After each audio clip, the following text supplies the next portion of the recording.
الحمدللہ کفا وسلام علی عبادہ الذین اصطفى اما بعد اعوذ باللہ من الشیطان الرجیم بسم اللہ الرحمن الرحیم ولا تقولوا لمن يقتل في سبیل اللہ امواتا بل احیاء ولکن لا تشعرون صدق اللہ العظیم۔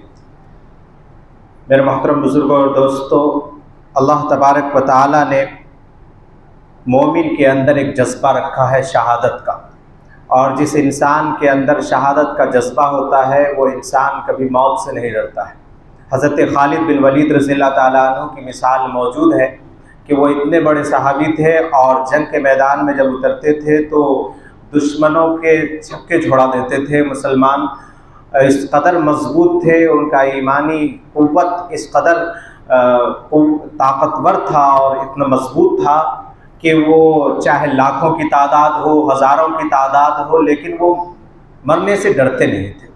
یہی وجہ تھی کہ جب حضرت امام حسین رضی اللہ تعالیٰ عنہ کے سامنے ہزاروں کے لشکر موجود تھے اور یہ 70-72 لوگ موجود تھے، لیکن ان لوگوں کا ساتھ نہیں دیا جو غلطی پر تھے اور جو حکومت کے اہل نہیں تھے۔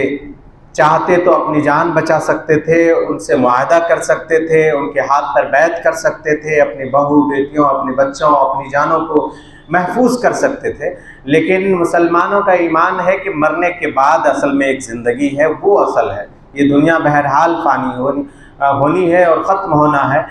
یہی وجہ تھی کہ حضرت امام حسین رضی اللہ تعالیٰ عنہ 10 محرم یعنی آج کا دن، آج کتنی تاریخ ہے بھائی؟ 10 محرم بروز جمعہ، حضرت امام حسین رضی اللہ تعالیٰ عنہ کے بچوں کو اور ان کے رفقا ساتھیوں کو لوگوں نے بے دردی سے قتل کیا، جبکہ حضرت امام حسین رضی اللہ تعالیٰ عنہ نے ایسی باتیں ان کے سامنے رکھی تھی کہ اگر اس بات پر عمل ہو جاتا تو یہ واقعہ، یہ حادثہ، یہ سانحہ پیش نہیں آتا۔ حضرت امام حسین رضی اللہ تعالیٰ عنہ کو جب گھیر لیا گیا تھا تو انہوں نے کہا تھا کہ مجھے چھوڑ دو، میں خود جا کر کے یزید سے بات کروں گا، لیکن وہ اس بات پر راضی نہیں ہوئے۔ دوسرا یہ کہا کہ یا تو میرے لیے راستہ چھوڑ دو، میں جنگ کے میدان میں جہاد میں جا کر کے شامل ہو جاؤں گا، لیکن ان لوگوں نے اس چیز کو بھی گوارا نہیں کیا۔ اگر اس چیز کو مان لیتا تو لڑائی کی نوبت ہی نہیں آتی۔ بہرحال دیکھیے، حضرت امام حسین رضی اللہ تعالیٰ عنہ سے ہمیں محبت ہے، چونکہ آپ صلی اللہ علیہ وسلم کے نواسہ ہیں۔ حضرت علی رضی اللہ تعالیٰ عنہ کے کون ہیں؟ بیٹے، حضرت فاطمہ کے بیٹے، ٹھیک ہے۔ تو حضرت فاطمہ رضی اللہ تعالیٰ عنہ اور حضرت علی رضی اللہ تعالیٰ عنہ کے فرزند ہیں۔ ابھی آپ کو پتہ چل گیا کہ شہادت ایک بہت بڑا جذبہ ہے نا، شہادت سے بڑھ کر کوئی چیز نہیں۔ یہی وجہ ہے کہ میں نے جو ابھی آیت پڑھی اس میں اللہ تعالیٰ نے یہ فرمایا وَلَا تَقُولُوا لِمَن يُقْتَلُ فِي سَبِيلِ اللَّهِ أَمْوَاتًا بَلْ أَحْيَاءٌ وَلَكِن لَا تَشْعُرُونَ، کہ جو لوگ اللہ کے راستے میں جہاد کرتے ہوئے، جو اللہ کے راستے میں دین کی بقا کے خاطر اپنی جان کو قربان کرتے ہیں، اسے مردہ نہ کہو بلکہ کیا کہو؟ اسے زندہ کہو، لیکن تم اسے سمجھ نہیں سکتے کہ کیسی زندگی ہے، وہ کیسی زندگی ہے، کوئی سمجھ سکتا ہے کیا؟ نہیں سمجھ سکتے۔ تو اللہ تبارک و تعالیٰ نے انہیں مردہ کہنے سے منع کیا ہے، لیکن ایک واویلا سا مچ جاتا ہے جب 10 محرم کا وقت آتا ہے۔ حالانکہ یہ واویلا کرنے کی چیزیں نہیں ہیں، یہ تو مومن کے لیے ایک بہت بڑا پیغام ہے اور خوشخبری ہے، اور یہ مومن کے لیے جنت کی کنجی ہے کہ جو ان کے ہاتھ لگ گئی۔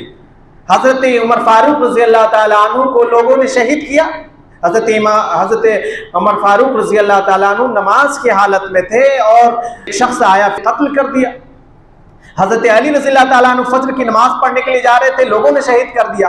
حضرت عثمان غنی رضی اللہ تعالیٰ عنہ کو لوگوں نے گھر میں شہید کر دیا، اور اس کے علاوہ حضرت حمزہ رضی اللہ تعالیٰ عنہ کے بارے میں معلوم ہوگا کہ جن کے ٹکڑے ٹکڑے کر دیا اور ہندا نامی عورت نے اس کے کلیجوں کو چبایا تھا۔ اور اس کے علاوہ بے شمار صحابہ کرام ہے، کوئی دن ایسا نہیں ہوگا 313 کتنے دن ہوتے بھائی ایک سال میں؟ 365 دن ایسا نہیں ہوگا کہ جس میں کوئی صحابہ شہید نہ ہوئے ہوں۔ اور سب سے بڑی چیز یہ ہے کہ اگر یہ سب چیزیں کرنے کی ہوتی تو اتنے بڑے بڑے صحابہ، وہ تو حضرت امام حسین رضی اللہ تعالیٰ عنہ تو بعد کے ہیں، جس وقت آپ صلی اللہ علیہ وسلم کا وصال ہوا اس وقت صرف آپ کی عمر 7 سال کی تھی۔ بڑے بڑے صحابہ جو حضرت عمر فاروق رضی اللہ تعالیٰ عنہ ہے، حضرت علی رضی اللہ تعالیٰ عنہ ہے، حضرت حمزہ رضی اللہ تعالیٰ عنہ ہے، یہ سب صحابہ جن کو شہید کیا گیا، اس موقع پر تو اتنا واویلا نہیں مچاتے، اس طرح شور شرابہ نہیں کرتے، لیکن کیا وجہ ہے کہ ایک جماعت اس کو کرتی ہے تو اس کے پیچھے ہم بھی ہو جاتے ہیں؟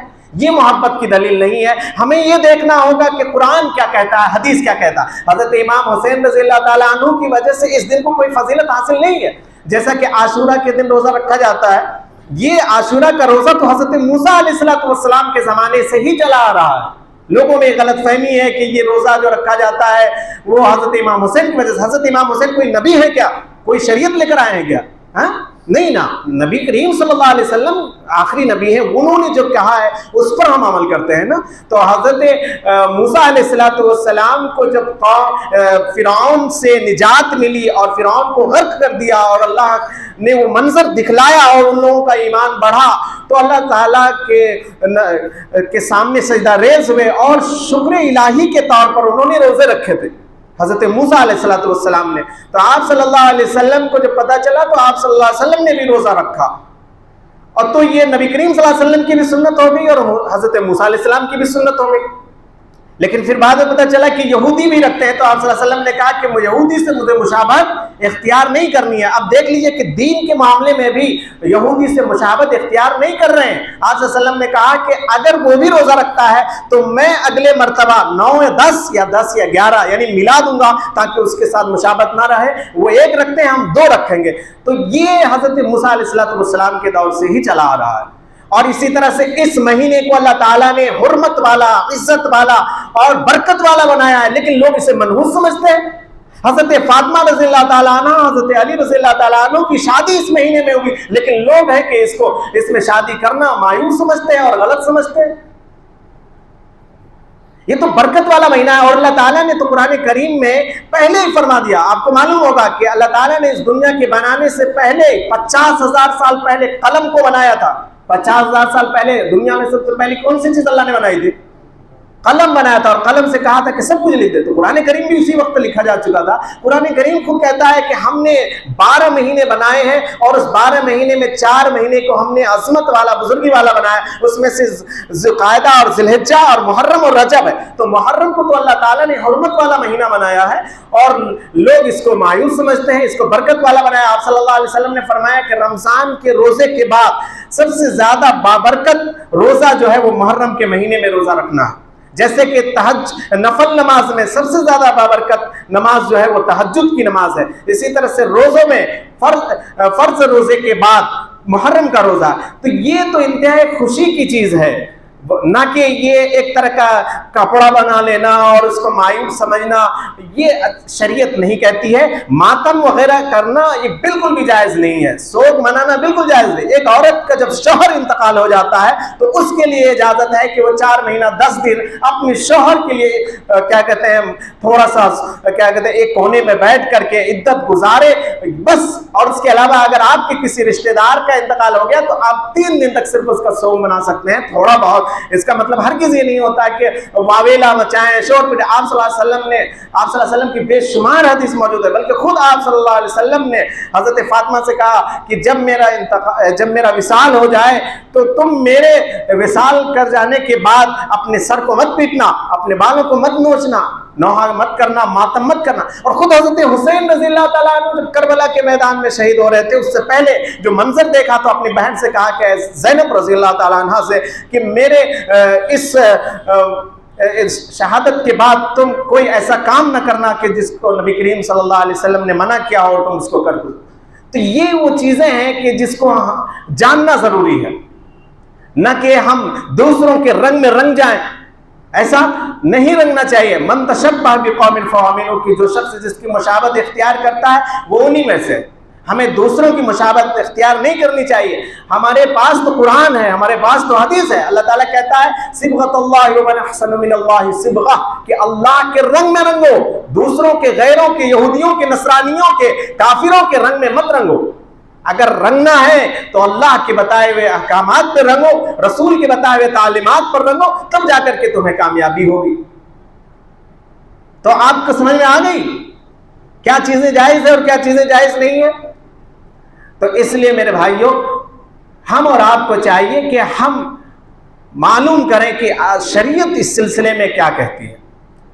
بالکل بھی ماتم کرنا شہادت کو لے کر کے حضرت حسین کا واویلا مچانا بالکل جائز نہیں. اس سے بڑے بڑے واقعات حادثات پیش آئے ہیں. آپ صلی اللہ علیہ وسلم جب اس دنیا سے گئے، بتائیے اس سے بڑا کوئی حادثہ ہوگا؟ اس سے بڑا کوئی واقعہ پیش آئے گا؟ کبھی دیکھا آپ نے حضرت محمد مصطفیٰ صلی اللہ علیہ وسلم کے جس دن وفات ہوئی اس کے نام کو لے کر کے شور واویلا مچایا ہو، بڑے بڑے محفلیں ہو رہی ہوں؟ ہوا ہے؟ نہیں ہوا ہے نا. تو نہیں ہوا. تو جب اتنی بڑی ہستی کا ہم نہیں کر رہے ہیں تو پھر حضرت حسین رضی اللہ تعالیٰ عنہ کے واقعے کو لے کر کے کیوں بیٹھے ہوئے ہیں اتنا؟